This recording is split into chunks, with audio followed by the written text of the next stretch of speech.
a disaster happening. And they now admit it was a disaster. I watched the chief yesterday, who's a good man, by the way, and he said, well, we're lucky we did this because they were overwhelmed. You saw what was happening. So we did the right thing. Everybody agrees to that. But you have a governor who let the city burn down, didn't want water to be sent down to him. And I sent billions of gallons of water. I wanted to do it in the first term. He wouldn't do it over, I don't know, they have environmental reasons, but there were no environmental reasons. I think it's just a political philosophy. But it's lucky for the people in Los Angeles and in California that we did what we did. We got it just in time. It's still simmering a little bit, but not very much. Yep. And what crime has he committed that would warrant his arrest? What crime has Governor Newsom committed? A crime has he committed? Yeah, to warrant his arrest, as you had suggested earlier. I think his primary crime is running for governor because he's done such a bad job. What he's done to that state is like what Biden did to this country. And that's pretty bad. It's the wrong philosophy. Thousands, hundreds of thousands of illegal immigrants, many of them prisoners. They're taking up your health care. They're taking up your space in schools. They're taking up your hospital. And in many cases, they're criminals. And we have to do something about it. And we're doing something about it. I want to thank the incredible patriots of ICE and Tom Homan, who has been incredible, and Kristi Noem, likewise incredible. The job they're doing. And it's like an unforced error. There was no reason for this. 21 million people were allowed into our country, and many of those people were criminals. And it's a shame. It's a shame. But we're getting them out. And I will say, I think it's a 95-5 issue, just like so many other issues, 95-5. And the Democrats lost an election in a landslide because they're on the wrong side of the issues. I mean, it's not even conceivable that somebody would do the kind of things that he did. And then, you talk about projects. They want to build a train going from San Francisco to L.A., and it's costing hundreds of billions of dollars more than they thought it was going to cost. It's not even believable. To Brad and to people sitting here, would you believe that a train, it was going to cost X dollars and it might be 100 times X? Would have paid for this for about 50 million American children. You're right. 50 million American children instead of a 3-mile train track that never got built. We could have put Lincoln in charge with no experience. He would have done a good job. I guarantee you that. All right, please, Peter. Mr. President, have you gotten an update from your negotiating? Thank you, President Trump. So it seems like Gavin Newsom likes the attention that he's getting right now from I do. you. Yeah, I think it seems like he does. If you look at recent history, somebody who was running for president, you, who got arrested and had a mugshot, you could make the argument that politically that wound up helping you. Are you worried at all at this moment that talking about him getting arrested could be helpful to his political prospects? Because a lot of people think he wants to be sitting right where you are. Well, in my case, it was a witch hunt, and everybody knew it. And I was able to explain that during the process. Otherwise, I wouldn't be sitting here right now. And it was a total witch hunt. It's proven to be a witch hunt, and you see what's happened.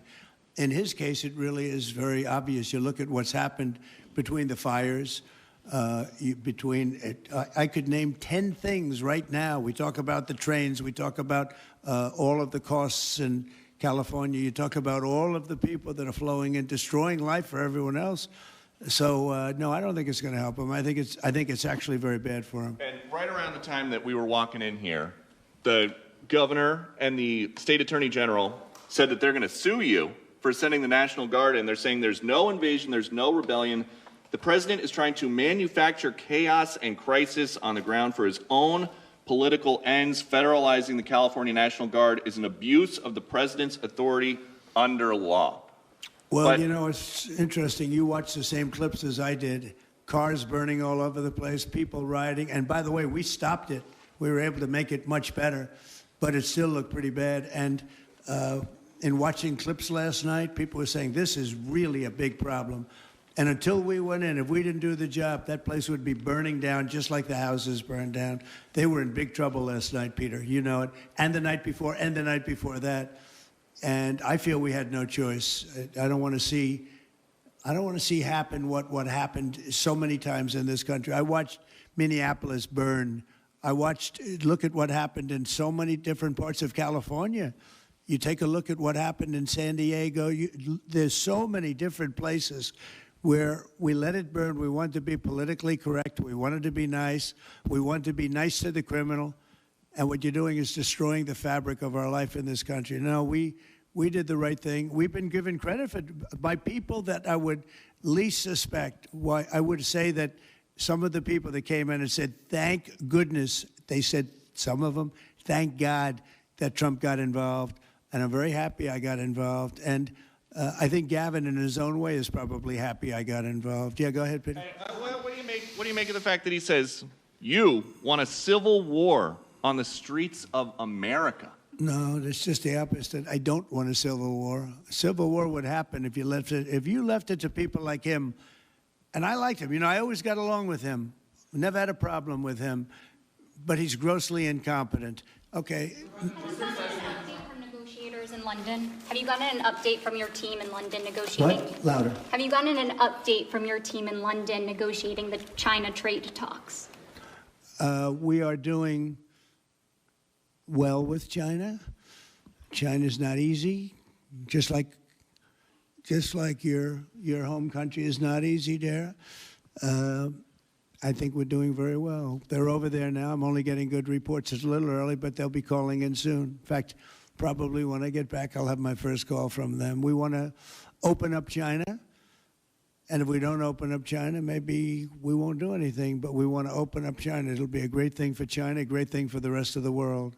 Are you willing to lift export controls when it comes to China? Did you give your negotiators any sort of limitation? We're going to see. Look, China has been ripping off the United States for many years.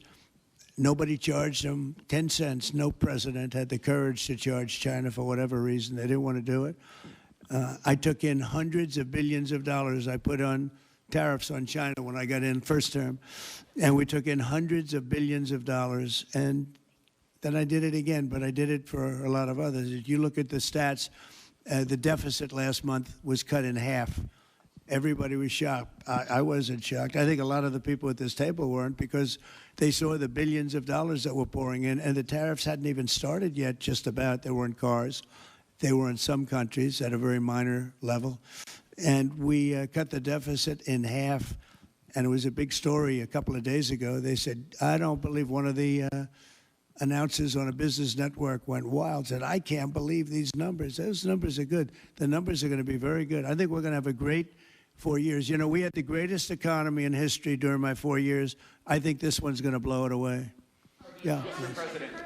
Mr. President, Go ahead, do you have a message for Greta Thunberg, and did she come up on your call with the Prime Minister today? Well, she's a strange person. She's a young, angry person. I don't know if it's real anger. It's hard to believe, actually, but I saw what happened. She's certainly different. Anger management. I think she has to go to an anger management class. Do you That's think my primary recommendation for her. Was she kidnapped by Israel, as she says? Was she kidnapped? I find it. I think Israel has enough problems without kidnapping Greta Thunberg. And secondly, are you going to Is that what she said? She was kidnapped by She did Israel? say that, yes, sir. Are you going to get rid of the Tesla and the Starlink service that you have here at the White House? No, I haven't heard that. I mean, I may move the Tesla around a little bit, but I don't think we'll be doing that with Starlink. It's a good service. Where are you going to move it to? Move it around, what do you mean? I have a lot of locations. Actually, about the Tesla. I got so many locations that I don't know what to do with them all. About the Tesla, did you ever see Elon Musk get physical with the Treasury Secretary? No, I didn't. And I tried to They ask. did have an argument, but I didn't see it. I didn't see a lot of physicality there. And there was this New York Times report that he did not want to talk about, Elon Musk, that alleged that he, towards the end of his time in the White House, was blurring the lines between recreational use of drugs and medicinal. Do you think he ever had drugs here at the White House? I really don't know. I don't think so. I hope not. Look, I wish him well. You understand. We had a good relationship, and I just wish him well. Very well, actually. Yeah. Both about aid in Gaza, you mentioned now the flotilla. Do you have a response at all about Israel intercepting this boat? And can you give us an update on what's happening to the entry of aid into Gaza right now? We've had people being shot by Israeli forces who are trying to get aid from the Gaza Humanitarian Foundation. Yes. Gaza right now is in the midst of a massive negotiation between us and Hamas and Israel, and Iran actually is involved. And we'll see what's going to happen with Gaza. We want to get the hostages back. That's all I can tell you. Yeah, please, in the back. I can go back to California briefly. You had said yesterday when asked by reporters that it was not an insurrection taking place, but then on True Social a bit later, you had said they were insurrectionists. After what you've seen now... You're talking about in L.A.? Yes, sir, in L.A. I wouldn't call it quite an insurrection, but it could have led to an insurrection. I mean, that was a lot of harm that was going on last night. I watched it very closely. And it was amazing that the job that the National Guard did. And by the way, the police were working very hard also. But, you know, the police are given instructions to be politically correct. I said, no, you don't have to be politically correct. You have to do the job. And on Elon Musk, do you plan to speak to him on the phone anytime soon? I know some... Which one? On Elon Musk, do you plan to speak to him on the phone anytime soon? I haven't really thought about it, actually.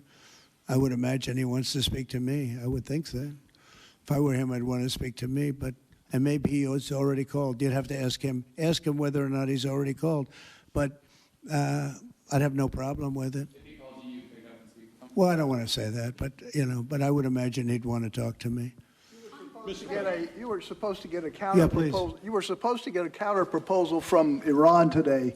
Have you gotten that proposal? And what is the main impediment? We have a meeting with Iran on Thursday, so we're going to wait till Thursday. And what's the main impediment to getting a deal? Well, they're just asking for things that you can't do. They don't want to give up what they have to give up. You know what that is. They seek enrichment. We can't have enrichment. We want just the opposite. And so far, they're not there. I hate to say that, because the alternative is a very, very dire one. But they're not there. They have given us their thoughts on the deal, and I said, it's just not acceptable. So this was the main topic for Prime Minister Netanyahu today when you spoke? I would say, yeah. I don't know what else. I can talk about the weather. Well, you can talk about Lebanon also, sir. Pretty much, the Lebanon. That's the main topic. Lebanon is a ceasefire in Lebanon. Lebanon yes. also, yeah. What about Lebanon, sir? Well, Lebanon's working very hard. They have a great new ambassador that I put there. Man I know very well. He's very smart. I didn't even know he was Lebanese. And I said, why would you want Lebanon? He said, I was born there. I love it. I love the people. I said, it's very dangerous going to Lebanon. There are some ambassadorships that are wonderful. There are some that are dangerous. I said, Michel, his name is. It's a he, Michel, very elegant man. And I said, why would you want this? And he said, because I love my country and I love those people. I said, it's very dangerous. He goes, I don't care. This is not a man that lived on danger. He's a very successful man from here. And he wanted to be the ambassador despite probably a very dangerous situation he's going into. You see what's going on. But I had great respect for that. He loves that country. He loves it. He was born there. He loves the country. Yeah. Mr. President. You've got a big, beautiful parade coming up on Saturday. We do. What's your biggest expectations for that? Then I've got a second question in regards to Gavin Newsom. Go ahead and talk about the big, beautiful parade. Thank you, Brian. It's such a, I think, important moment for this country. 2 weeks ago, I was calling people and back and forth with leaders, including President Putin, including French president, including lots of different people. And all of them said, we're celebrating victory in World War II. And I said, wow, isn't that amazing? We're the only one that wasn't celebrating, and we're the one that won the war. Now, Russia did help. They did lose 51 million people, in all fairness. People would say, oh, he's sticking up for Russia. No, they lost 51 million people. And, can't forget that. But France was celebrating. And as you know, Hitler made a speech at the Eiffel Tower. But when I spoke to President Macron, he said, oh, we are celebrating the great victory of World War II. And I think that's great that he was doing it. But we're the one that won it, and we weren't celebrating. I said to myself, isn't that crazy? And I think it's time for us to celebrate a little bit. You know, we've had a lot of victories. We won 2 world wars, and then we go out and change the name of the forts where we won the wars. You go out, we win world wars from Fort Robert E. Lee, from Fort Bragg, from all the different forts. And what do? We change the name of the forts because we want to be politically correct. So a lot of them we're changing back. You probably noticed Fort Bragg and others. But I think it's a time to celebrate our military. You know, we've rebuilt our military largely. Little low on ammunition. That's because it goes out very fast to other countries, one in particular. But we'll get that back very quickly.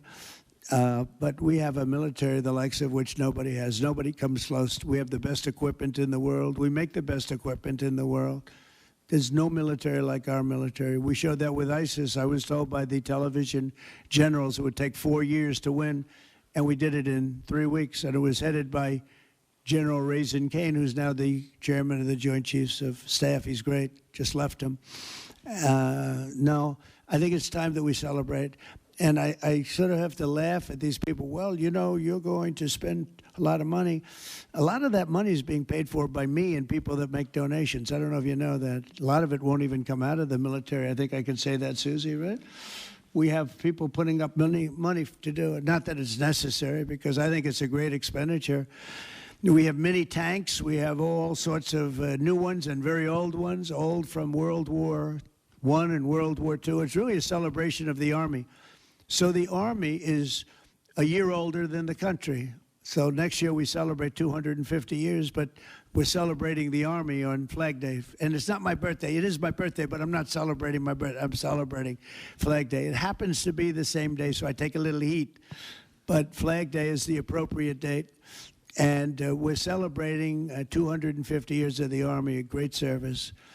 And remember, you know, think of it. We won so much. We won World War I, World War II, so much else. And then we became politically correct.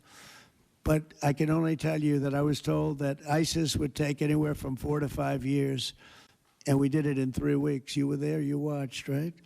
We have the greatest military in the world. Nobody can beat us. As long as we have our right leadership, nobody can beat us. If we have stupid people running it, like you had in Afghanistan, when you look at that, first of all, Afghanistan should have been an easy victory as a war, but we were so sad the way we fought it, so ridiculous. We fight not to win, but we didn't used to be that way. And we're celebrating, because I think the day in Afghanistan was the saddest period of time in the history of our country. That was a Biden mess with bad generals like Milley and others. They were bad. They were incompetent generals. I know all the good ones and the bad ones. We got rid of most of the bad ones. But it was time to celebrate, and that's what we're doing. So it's on June 14th, and it's going to be a parade the likes of which I don't know if we've ever had a parade like that. It's going to be incredible. We have even though it's the Army, we have a lot of those Army airplanes flying over the top, and we have tanks all over the place, and we have thousands and thousands of soldiers going to bravely march down the streets. It's going to be a beautiful day, I think, and we're going to celebrate our country. You spoke of leadership, and real quickly, speaking of Gavin Newsom, is he the right leader for California, considering how massive their economy is and all these U.S. investments coming in?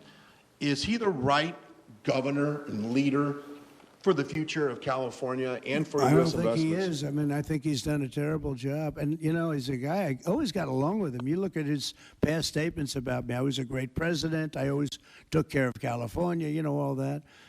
But I'm just talking on results. You look, you know, he has the advantage of beautiful weather, maybe the best weather of any state when you think about it. Beautiful weather, beautiful ocean, beautiful everything. You have all the advantages, and he didn't take advantage of that. And he's let people come in by the millions who are overrunning your hospitals, your education system, and your police. Your police are being overrun. Look at what's happened. He should only be happy I sent in the military, because if I didn't send them in, you would have had a problem there, the likes of which we haven't seen in a long time. Yeah, please. Thank you, Brian, very much. Supersonic flight.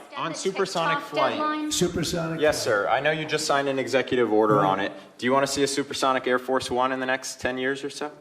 Oh, well, I don't care too much about that, but I would like to see, if you think about it, flight, the word flight's an interesting word, but it's probably the only category where we've actually gone backwards, because we used to have the Concorde, and we could fly to London, Brad, very quickly and nicely. And today it takes you 2 times and 3 times as long. It's the only thing where we've regressed.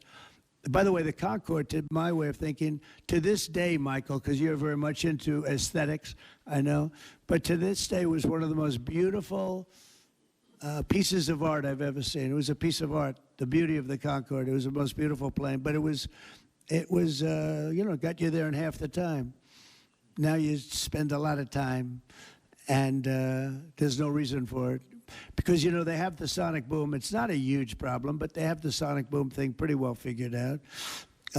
The technology changes, the change in the skin, the change in weight, all of the other things. There's no reason why we shouldn't do great. So we are making it possible for them to do supersonic and get us back on the track. I mean, think of it, 30 years ago, we actually had planes that flew much faster than we do now. It took you half the time to get to a location. So we've regressed, and we're going to progress. Mr. President, Mr. President? Sort of an amazing thing, isn't it, though? We've gone backwards. On Wall Street, they haven't done that. If Goldman Sachs was like that, you wouldn't have Goldman Sachs anymore. Mr. President, are you planning to deploy Marines? Are you planning to deploy Marines in California to address the situation in Los Angeles? Are you going to deploy Marines in California? We'll see what happens. I mean, I think we have it very well under control. I think it would have been a very bad situation. It was heading in the wrong direction. It's now heading in the right direction. And we hope to have the support of Gavin, because Gavin's the big beneficiary as we straighten out his problems. I mean, his state is a mess. And I'd like to get somebody involved in the rail, because, look, personally, it should have never been built, because you can fly there for $2, and what are you doing? They're doing that. You could drive. You could do lots of different things. If they did a study, if you gave every passenger the finest limousine service in the history of our world, the most expensive chauffeur-driven, white-glove limousine service back and forth, we would have saved billions of dollars as opposed to building this monstrosity that's going up. And I've never seen anything. I've seen cost overruns. I'm a person, I've always done well on cost overruns. I don't have them. But I will tell you, I have never seen cost overruns. You see them where they're 20% more, 50%, 100% more. These are thousands of percent. Nobody even knows. They have no idea. And it was supposed to be from San Francisco to Los Angeles. Well, they just made it way outside of Los Angeles. It's stopping in the middle of, I don't want to say nowhere, because I happen to like one of those little cities very much. But it's way short of the destination. And our government is saying, why are we involved in this thing? It's been handled so badly before him, but he really blew it. So, all right, one more question. Speak to any of the discussions that were had there and the purpose of that retreat, your time at Camp David? What? Your time at Camp David, can you speak to what discussions were had there and the purpose of that retreat? Well, I don't want to speak to discussions. I mean, I told you what we were there for a little bit. We had discussions on many topics. We had a group of people, large group of people, including generals and admirals and lots of others. And all I can say is our country's in great shape. We're in great shape economically. The bill that Mike and Jason and all the people are working on is going to be, I think, amazing. I think it's going to be one of the most important pieces of legislation we've ever had in this country. It's going to do things that you wouldn't believe. We're going to, I have a very simple phrase. We ran an election on very simple words: make America great again. That's what we're doing. We're making it great. We're making it safe. We're making it beautiful. And we're making it very wealthy again. Wealth is okay. You need wealth to take care of lots of other people. We have to make our country better. It has to heal from 4 years of abuse. Our country was abused badly by a very incompetent person and a group of people that weren't incompetent, but they were radical left lunatics. And they ran the country with an auto pen. And I hope that law enforcement's looking at that very seriously. That's like a takeover of our country in a certain way, because this guy had no idea what he was doing. You saw that during the debate. You saw that in other cases. I mean, he had no idea. I saw it years ago. By the way, 40 years ago he had no. He was bad 40 years ago. We're not just talking about. And they always like to say age, but it's not age. I know people 88, 89, 92. Bernie Marcus, who just passed away, was 95. I spoke to him a year before. He was 100%. It's not age. It's something else. But whatever it is, you can't have that in this country. The damage he's done to this country is unbelievable. But the good news is we've got much of it fixed already, and the rest of it will happen. Thank you all very much.